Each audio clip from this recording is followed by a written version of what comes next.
William Shakespeare der ki, şairler hayatın sessiz melodisini duyabilen ve onu kelimelerle dans ettirebilen insanlardır. Bu videomda size tam da böyle birini anlatacağım. 14. yüzyılda yaşamış büyük şair, filozof ve mutasavvuf olan Nesimi. Tarih boyunca dünya barışının kurulmasında özgürlük ve hoşgörü temel ilkeler olarak kabul edildi. Böyle bir ortamın tesis edilebilmesi için insanların birbirlerinin düşünce ve inançlarına saygı göstermesi, hoşgörüyle bakması gerekiyordu ama çoğu zaman böyle olmadı. İnsanlık tarihine baktığımızda savaşların, anlaşmazlıkların, katliamların, kıyımların, idamların ekseri sebeplerinin altında görüş ayrılıkları ve inançlar yatıyordu.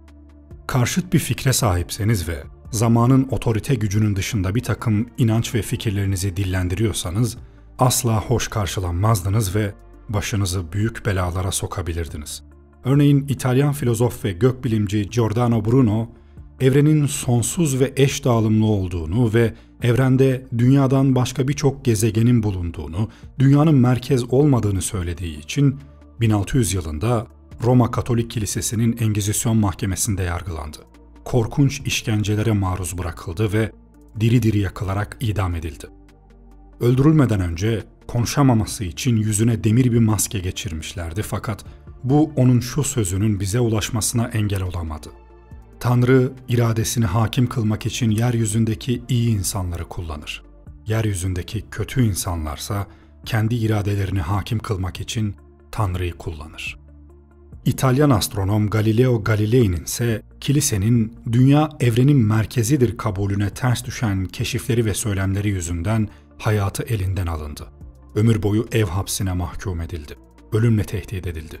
Dünyanın döndüğünü dahi kabul etmeyen kilise her ne kadar Galileo'yu engellemek için elinden geleni ardına koymadıysa da "Eppur si muove" yani "yine de dönüyor" sözü ondan günümüze kadar ulaştı. Sözün gücüydü bunlar. Söz ağızdan çıkana kadar o senin esirin, ağızdan çıktıktan sonra sen onun esirisindir. 14. yüzyılda yaşamış divan şairi Nesimi de ağzından çıkan sözlerin kurbanı olanlardan. Alevi Bektaşiler asıl adı Ömer olan İmameddin Nesimi'yi 7 ulularından yani 7 büyük ozanlarından biri saymış, ona öyle yer verip saygı duymuşlardır. Alevi Bektaşi inanç ve düşüncesinde yaşamı, söylenceleri, şiir, söz ve eserleriyle damgasını vurmuş olan Hünkar Hacı Bektaşi Veli'nin şiirleriyle kendisinden sonra gelen Aşık Veysel'e ve ondan sonrakilere değin uzanan ozanlar zincirine bağlı tüm şairleri, eli kalem tutanları, içten, özden etkilenmiş Yunus Emre'nin hurufi, batıni düşünceleriyle Alevi Bektaşi inancına ağırlık koyan, kişiliğine daha çok tanrısal öz, anlamsal derinlik, yeni bir bakış ve yön, coşkulu ses ve söz uyumu getiren Seyyid Nesimi ve diğer ozanların yaşamları, eserleri, gerçek düşünce ve inanç yapıları hakkında söylencelerin dışında yeterli bilgiler, bulgular, kaynaklar yok denecek kadar azdır. Elbette tahmin edebileceğiniz sebeplerden ötürü. Zamanın resmi ideolojisinde böyle tiplere pek fazla yer yoktu.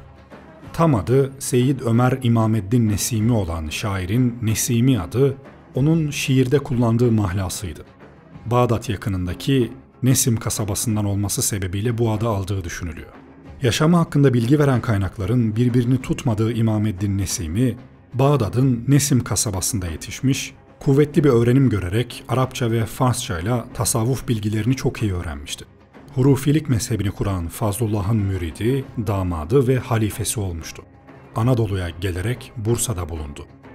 Doğduğu yer ve zaman hakkındaki bilgi kesin olmasa da Nesimi'nin 14. asrın son yarısıyla 15. asrın ilk yılları arasında yaşadığı kesin olarak biliniyor.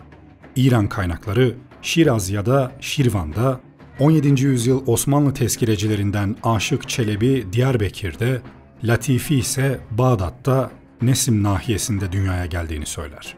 Bazı kaynaklara göre ise Azerbaycan'ın Şamahı bölgesinde doğmuştur. Nesimi ile aynı dönemde yaşayan İbni Hacer el-Askalani onu Tebrizli gösterir. İbnül İmad da aynı bilgiyi tekrarlar. Türkçe divanındaki bir beytine ve Aşık Çelebi'nin Meşair-ü Şuarasına göre Türkmen asıllıdır. Bunun yanında Arap olduğunu söyleyenler bulunsa da Türkleşmiş bir soydan geldiği ve ana dilinin Türkçe olduğu anlaşılıyor. 14. yüzyıl Türk şairi Nesimi, Azeri Türkçesinde ve Farsça divanlar yazmış ve Arapça şiirler bestelemiştir. İran ve Azerbaycan sahasında uzun süre bulunmuş, daha sonra Anadolu'ya gelmiş. Hurufi inancına bağlı olması yüzünden Halep'te derisi yüzülerek öldürülmüştür. Onun hayat macerası kendisine efsanevi kahraman kimliği kazandırmış ve 7 ulu ozanlardan biri olarak kabul edilmesi sonucunu doğurmuştur. Nasıl ki siyasi partilerde sağ-sol kavramları varsa, benzer bir durum aslında İslam'da da vardı. Bu itibarla Nesimi, İslam'ın solunda kalıyordu. Onun sonunu getiren asıl sebep, şeriatın görüşüne aykırı ve heterodoks sayılan hurufilikti. İyi bir tahsil gördüğü tahmin edilen Nesimi, önceleri Şibli adında bir şeyhe bağlıydı. Nesimi'ye asıl kimliğini kazandıran gelişme ise hurufiliğe intisap etmesi oldu. Şeyh Fazlullah tarafından 14. asırda İran'da kurulan hurufilik, izleri 17. asra kadar Anadolu ve Balkanlarda takip edilebilen mistik ve felsefi bir akımdır. Adını huruf kelimesinden alır. Bu da harf anlamına gelir. Hurufilik, harflere ve sayılara gizli ve derin anlamlar atfeden bir sistem üzerine kurulmuştur. Bu akımda Arap alfabesinin harfleri ve sayıları evrenin sırlarını ve kozmik gerçekleri ifade etmek için kullanılır. Hurufilik, gizli ve sembolik bir dil kullanarak kendi içerisinde bir takım ritüel ve ayinler gerçekleştirir. Hurufi inançları, geleneksel İslam anlayışına ve o dönemdeki diğer dini otoritelere göre oldukça farklı ve radikal kabul edilmişti. Hurufilik, zamanla dönemin resmi dini otoriteleri tarafından tehlikeli ve sapkın olarak değerlendirildi ve takipçileri baskı altına alındı. Bu nedenle hurufilik, zaman içinde önemli ölçüde bastırıldı ve izleri günümüze kadar sürdürülebilen sınırlı bir etkiye sahip olabildi. Ancak tarihsel ve kültürel açıdan önemli bir mistik hareket olarak hala ilgi çekiyor. Nesimi bu tarikatı son derece benimsemişti. Hatta Nesimi olmasaydı hurufilik belki de başlamadan bitebilirdi. Birçok mürit yetiştirdi.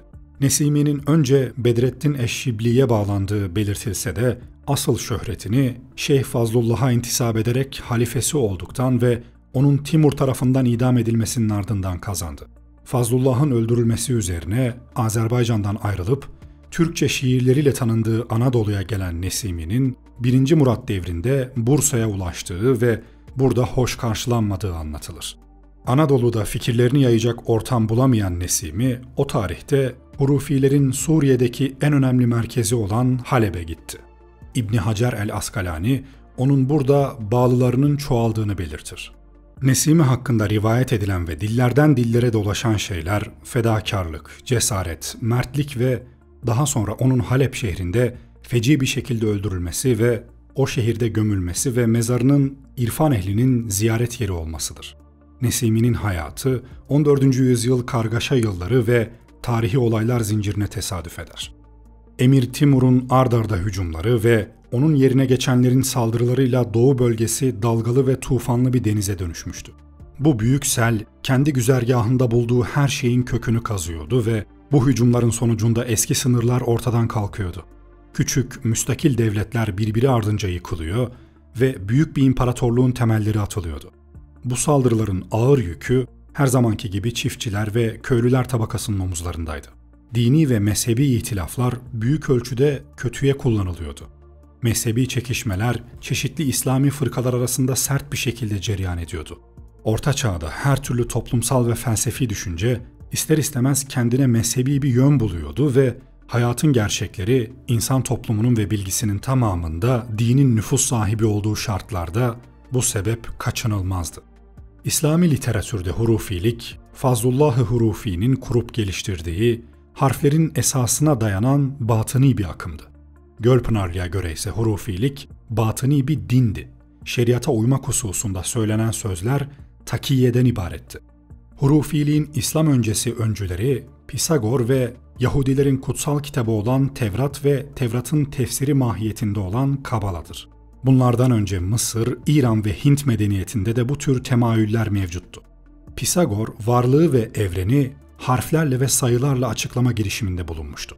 Pisagor'a göre en yüksek hedef, tanrısalla birleşmek ve benin ortadan kalkmasıydı. Pisagorasçılar, sayılardan edindikleri bilgileri genelleştirerek sayıları bütün varlığın arkeleri yapmışlardı.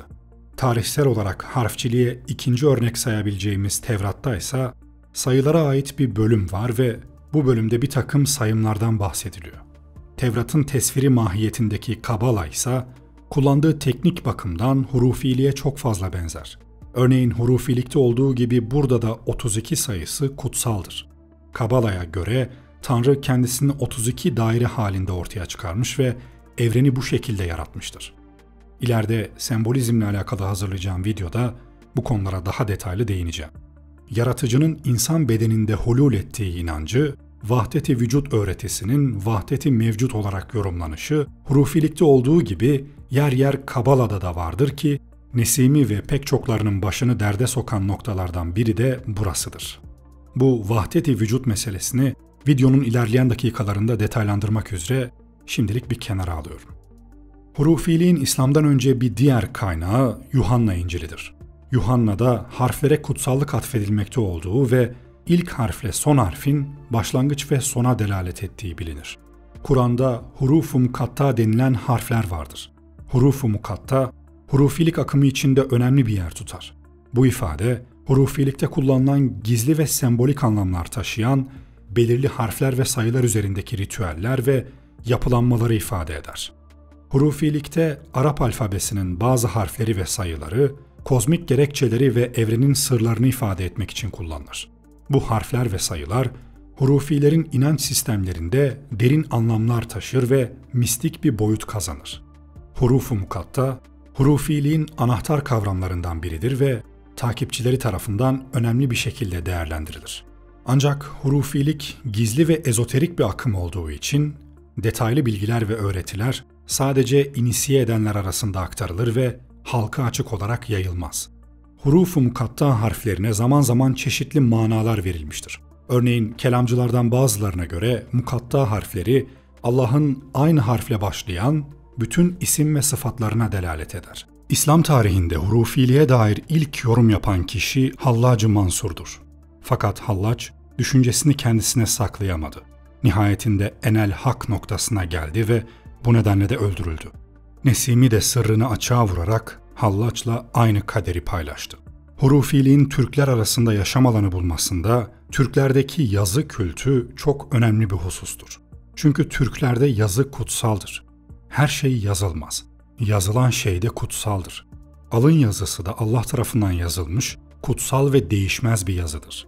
Alın yazısının da yüz alanında bulunması ve hurufiliğin yüz hatlarını harflerle yorumlaması, onun Türklerle ilişki kurmasını kolaylaştırmıştı. Hurufiliği sistematik bir şekilde kuran Şeyh Fazlullah, kurduğu tarikatı İsfahan'da yaymaya başlamıştı. Gün geçtikçe taraftar kazanan Fazlullah, düşüncelerinin şeriata aykırı olduğu yönünde ulema ve fukahanın görüş bildirmesi üzerine Timur tarafından tatbikata maruz bırakıldı ve yakalanıp Timur'un oğlu Miranşah tarafından hapsedildi. Yargılama sonunda Şirvan hakiminin kadısı tarafından verilen fetvayla da öldürüldü. Memlükler döneminde Kaygusuz Sultan Tekkesi'nin faaliyete geçmesiyle hurufilik Mısır'da da yayılmaya başladı. Azerbaycan ve İran'dan Anadolu'ya yayılan hurufilik, Alevi Bektaşi kültürüne de tesir etti. Hurufilik 15. yüzyılda Osmanlı'da saraya nüfuz edebilecek kadar kuvvet kazandı. Bu durumdan endişe eden dönemin vezir-i azamı durumu Fahruddin-i Acemi'ye bildirdi. Fahruddin-i Acemi de bunların görüşlerini inceledikten sonra hulul inancında olduklarına hükmetmiş ve haklarında idam fetvası vermişti. Bunun üzerine hurufiler Edirne'de idam edildi. Kalan hurufiler de Kanuni devrinde sürgün edildi.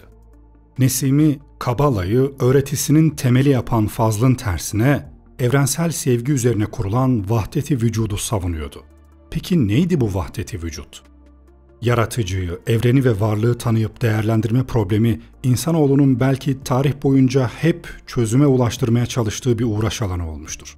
Filozoflar, şairler, sanatçılar, ilahiyatçılar belki hep bu kadim uğraş alanının fikir işçisi oldular. Bu süreçte zikri geçen problemlere ilişkin kimi izahlar ve cevaplar da ortaya çıktı. Nitekim yaratıcıyı, evreni ve varlığı tanımlamaya çalışan izah ve cevaplardan birisi de vahdet-i vücut düşüncesi olmuştur. Vahdet-i vücut düşüncesinin tarih boyunca birçok eleştiriye konu olmasına çeşitli hassas esaslara sahip olmasından dolayı zor anlaşılmasının sebep olduğu söylenebilir. Vahdet-i vücut düşüncesinde temelde varlıkta mutlak birlik bulunur. Yaratanla yaratılanın bir olduğu düşüncesi savunulur. Allah tarafından yaratılan her şey onunla aynı nitelikten olur. Vahdet-i vücut düşüncesini anlamaya çalışırken önce panteizm düşüncesini anlamak lazım. Zira çoğu zaman iki akım birbirine karıştırılır. Nitekim panteizm kelimesi pan ve teos olmak üzere iki Yunanca kelimeden gelir. Pan, istirak, başka bir deyişle umumileşme edatıdır. Teos ise Tanrı'dır. Panteizmde mutlak varlık bir yönüyle tabiat, bir yönüyle de Tanrı yani cevherdir. Hurufi anlayışa göre Kur'an'ın "Biz insanı en güzel şekilde yarattık" mealindeki ayetinde ifade edilen en güzel şekilden kasıt, ancak Tanrı'nın kendi şekli ve yapısı olabilir. Şu halde insan, kemal bakımından Tanrı'nın arşıdır. Onlara göre bütün evren yalnızca insanın tüm vücudunda açığa çıkar. Bunun gibi kainat da mutlak varlığın zuhurudur. Bu zuhur süreci insana gelince kemalini bulur. Buna göre Nesimi de varlıkta birlik manasına gelen vahdet-i vücut düşüncesine gönül vermişti. Vahdet-i vücut, anlaşılması oldukça güç bir düşüncedir. Bu yüzden tarih boyunca bu fikrin destekleyenleri olduğu gibi karşı çıkanları da olmuştur. Bu düşünceyi benimseyenler vahdet-i vücut fikrinin gerçek tevhid inancı olduğuna inanırlar. Tek ve mutlak varlık olan Allah, bütün varlıkların aslıdır. Bu düşünceye göre varlıkta mutlak birlik bulunduğu fikri, varlığın Allah'ın sıfatlarının tezahürüyle meydana gelmesinden kaynaklanır. Çünkü Allah tarafından yaratılan her şey ondan bir nüve ve tecelli taşımaktadır. Bu sayede Allah'ın eseri olan evren, onun için eksiklik sayılacak hiçbir nitelik içermez. Ünlü divan şairi Nesimi de vahdet-i vücutçu kimliğiyle insanların karşısına çıkmış, şiirlerinde bu düşünceyi temel imgeleriyle ustaca sunmuş ve savunmuştu. Nesimi şiirlerinde temelde hep savunduğu ve uğruna canını vermekten çekinmediği hurufilik damarını beslemek ve yaymak maksadıyla sahip olduğu Kur'an ve hadis vukufiyetini dönemin yaygınlıkla kullandığı edebiyat, tasavvuf, tarih, estetik, hatıra türü alanlara has imge, kelime ve kavramları istihdam ettiği gibi benimsediği vahdet-i vücut düşüncesini ve imgelerini de aynı maksatla ilmek ilmek dokumuştu. Genel olarak Nesimi'ye göre insanlar vahdet-i vücut ilkesini kavrayıp gönül vermeleri durumunda çok daha barış dolu bir dünyada yaşayacaklar ve aralarındaki kin, nefret, düşmanlık ve ikilik ortadan kalkacaktı. Çünkü tüm varlıklar hakiki mutlak varlık olan Allah'ın tecellisi sayesinde var olmuştu ve varlıklarını ona borçluydu. Bütün hurufiler gibi Nesimi de sıkı takibe uğramış, sürekli kaçmış, müritlerinin, yakın inanç sakinlerinin, özellikle Bektaşilerin içinde yaşamış, 1496 ya da 1417 yılında Halep'te derisi yüzülerek öldürülmüştü. Tasavvufa ve hurufiliğe ait fikirlerini zamanın egemen ideolojisine yönelterek insanı kutsallaştırma ya da tanrılaştırma, Tanrı'yı insanlaştırma imgesini şiirlerinde yoğunlaştırarak adeta doruğa çıkarmıştı. Öldürülme nedeni de buydu. Nesimi'nin Halep'teki ölümü halk arasında derin akisler uyandırmış, Doğu Anadolu ve Azerbaycan bölgesinde bu vecidli şaire dair çok sayıda evliya menkıbeleri meydana gelmişti. Nesimi'nin soyulmuş derisini omzuna alarak Halep'in 12 kapısından birden çıkıp gayba karıştığı gibi rivayetler. Bu nevi anlatılar zamanla mitleşerek dilden dile aktarılır bilirsiniz. Bu tip durumlarda doğru ya da yanlış ölçütlerine bakılmaz. Amaç kahramanlaştırmaktır. Ölümüyle ilgili anlatılan bir başka anlatıya göre derisinin yüzüldüğü sırada bir hadise meydana gelir. Künhül Ahbar'da yer alan bir rivayete göre devrin müftüsü konumundaki kişi Nesimi'nin derisi yüzülürken şehadet parmağını kaldırır. Bu öyle bir kafirdir ki kazara pis kanı insanın bir uzvuna temas etse orasını kesmek lazım gelir diyerek Nesimi'yi lanetler. Bu sırada Nesimi'nin bir damla kanı müftünün şehadet parmağına sıçrar. Bu olayı izleyenlerden birisi müftü efendinin parmağının kesilmesinin gerektiğini söyleyince o da biraz suyla da temizlenebilir şeklinde karşılık verir. Bu sırada derisi yüzülen Nesimi gülümseyerek şu beyti söyler. Zahidin tek parmağın kessen dönür haktan kaçar, Gör bu miskin aşıkı, serpa soyarlar ağlamaz. Nesimi'nin en ünlü eserlerinden biri olan İki Cihana Sığmazam isimli şiirini incelediğimizde bu videoda anlattığım şeylerin eserde nasıl tezahür ettiğini görebilirsiniz. Şimdi şiirin bazı dizelerine bakalım. Mende sığar iki cihan, men bu cihana sığmazam. Gövher-ila mekan menem, kövnü mekana sığmazam. Burada iki cihan derken dünya ve ahiret kastediliyor. Bu iki alem benim içime sığar ancak ben bu dünyaya sığmam. Gövher-ila mekan menem, kövnü mekana sığmazam. Yani mekan dışı olma cevheri benim ancak yine de varlığa ve mekana sığmam. Kövnü mekandır ayetim, zati durur bidayetim, sen bu nişanla bilmeni, bil ki nişane sığmazam. Yani bütün varlıklar ve mekan benim delilimdir. Başlangıcım varlık sebebi olan zatla başlar. Sen beni bu işaretle tanı ama ben bu işaretlere de sığmam. Hem sedefem hem inciyem, haşru sırat esinciyem. Bunca kumaşı reht ile men bu dükâne sığmazam. Hem inci hem sedef, yani burada bir şeyin hem içi hem de dışı olmak kastediliyor. Heşrü sırat esenciyem, yani öldükten sonra ruhların dirileceği meydanın ve sıratın, yani cennet veya cehenneme gidecek yolun başına buyruk kişisi benim. Bunca kumaş ve binek takımıyla ben bu dükkana sığmam. Zehre menem, güneş menem, carile pencuşeş menem. Sureti gör beyan ile, çünkü beyane sığmazam. Yani en küçük madde de benim, güneş de benim. Çarile pencuşeş menem kısmında 4 unsurdan, yani toprak, su, rüzgar, ateş, 5 duyudan ve sağ, sol, ön, arka, üst, alt gibi 6 yönden bahsediliyor. 4 element, 5 duyu ve 6 yön. Bunların hepsi benim. Nesimi bu gazelinin tamamında kendini ve varlığını tanrısal boyutla ilişkilendirme, birleştirme isteği ve bir anlamda birlik fikrine vurgu yapar. Şiirde genel olarak sınırları aşan bir benlik, evrensel bir varlık anlayışı ve ilahi olanla birleşme arzusu dile getiriliyor. Nesimi şiirlerinde yaratanın sevgisi ve birleşme isteği yüce bir aşkla dile getirilirken, dünya ve kainat onun için geçici ve sınırlıdır. Onun şiirlerinde bulunan mistik boyut onu farklı ve etkileyici kılıyor. Türk tasavvuf tarihinde Oğlan Şeyh veya Çelebi Şeyh diye de bilinen İsmail Maşuki de Nesimi gibi şeriata ters düşen fikirleri ve özellikle vahdet-i vücut anlayışından dolayı benzer bir kaderi paylaşmıştı. Kanuni Sultan Süleyman'ın emriyle 12 öğrencisiyle birlikte Şeyhülislam İbn Kemal'in fetvasıyla ve Ebu Suud Efendi'nin de destekleriyle zındıklık ve mülhitlikle yargılanarak öğrencileriyle birlikte Sultanahmet'teki at meydanında idam edilmişti.